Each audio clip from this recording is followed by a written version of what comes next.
Welcome to Peptides Today, the podcast deciphering the complex landscape of peptide innovation. If you're involved in cutting-edge research, a startup, or compliance, you cannot afford to miss the current regulatory shifts. The peptide sector is under unprecedented scrutiny, creating a critical junction for legitimate scientific inquiry. Understanding these evolving frameworks is paramount. Today, we'll dissect the profound implications for your research, ensuring your innovative discoveries aren't hindered by compliance missteps. The peptide innovation ecosystem faces intensified regulatory vigilance, impacting research integrity and development pathways. This demands greater transparency and rigorous adherence to established research guidelines and protocols. Researchers must clearly differentiate between validated compounds and experimental formulations for specific studies. Non-compliant channels, selling unvalidated substances, risk research integrity and future innovation pathways. Let's deeply examine the precise regulatory mechanisms influencing the peptide research sector. We must clarify, when does a laboratory reagent become a regulated substance for specific applications? The FDA clarifies, substances, intended to affect biological structure or function, are regulated. If a compound lacks rigorous approval for its intended specific application it requires further validation. Think of building codes, lumber for construction versus lumber for art, then misused for structure. Mislabeling for research use only compounds for unvalidated applications. Bypasses necessary checks. The formal development pathway for validated applications is extensive, requiring substantial investment. Compounds like GLP-1 agonists gain approval for specific, validated research applications through this rigor. High costs often deter investment for peptides without clear, single research targets for extensive studies. This economic reality unintentionally fuels markets for unvalidated research versions, bypassing essential testing. Compounding facilities adhere to strict rules regarding bulk substance sourcing and quality assurance. The FDA has restricted specific peptide bulk substances due to quality concerns for certain preparations. These are vital safeguards, ensuring material integrity, even amidst complex enforcement challenges. That was an insightful dive into defining the core regulatory challenges.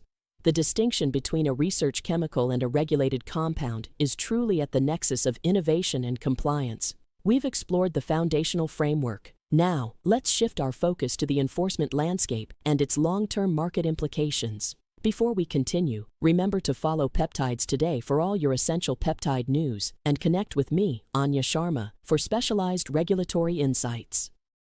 Enforcement patterns can appear inconsistent regarding the use of unvalidated compounds in research. Marketing unapproved compounds for specific applications. Without agency clearance is prohibited. FDA issues warning letters to companies promoting unapproved peptide applications, emphasizing compliance.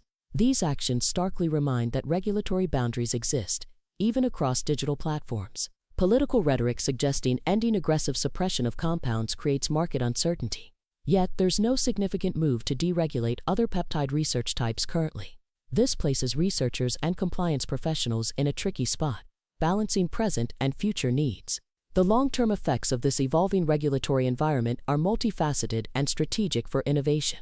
It creates a challenging innovation landscape, impacting investment in novel peptide studies. Pharmaceutical companies hesitate to invest in trials for easily manufactured peptides lacking specific targets. This weakens the financial case for traditional development pathways for many beneficial peptides. The non-compliant market will likely persist, but with significant risks to research integrity. Unapproved compounds may contain impurities, incorrect dosages, or different substances entirely. For compliance professionals, diligence is paramount in this rapidly evolving peptide sector. Staying abreast of agency guidance, warning letters, and enforcement actions is non-negotiable. Startups and researchers must prioritize ethical considerations and legal compliance from the outset. For research use only is a legal distinction, not permission for unvalidated, non-compliant applications.